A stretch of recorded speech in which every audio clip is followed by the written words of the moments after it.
Welcome back to another new video BTS Army. Oh my god, this is one more shocking update coming from Korea regarding a favorite K-pop idol BTS and Bang PD. What would be your reaction if I tell you BTS, HYBE and Bang PD are in one more new controversy and there is new police case against Bang PD and Korea's Fair Trade Commission has started investigation against Bang PD. As per reports, HYBE and Bang PD scammed the founders and relative reports which can be associated with money laundering. In Korea, you have to submit the report of your family, your relatives if they are associated in the company, and HYBE CEO Bang PD falsely submitted these reports.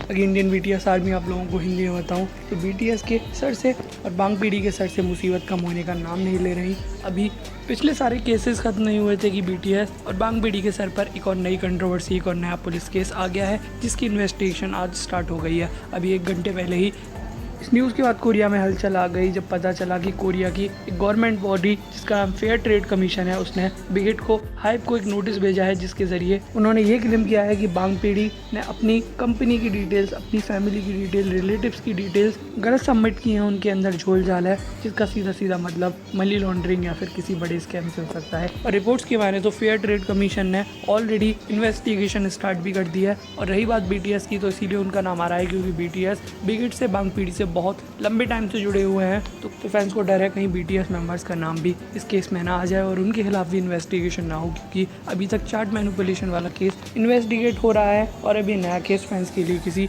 शौक से कम नहीं। जिन्हें अब भी समझ नहीं आया उन्हें केस बताऊं तो कोरिया में अगर आप बहुत बड़ी कंपनी हो तो आपको अपने फैमिली के, रिलेटिव्स के सारे डॉक्यूमेंट सबमिट करने पड़ते हैं कि कहीं आप अपनी कंपनी का पैसा उन लोगों के नाम तो नहीं कर रहे। और इसी तरह के एक केस में बांग पीढ़ी ने अपनी फैमिली और रिलेटिव्स की कुछ गलत रिपोर्ट्स सबमिट की हैं जिसकी वजह से ये नया केस स्टार्ट हुआ है।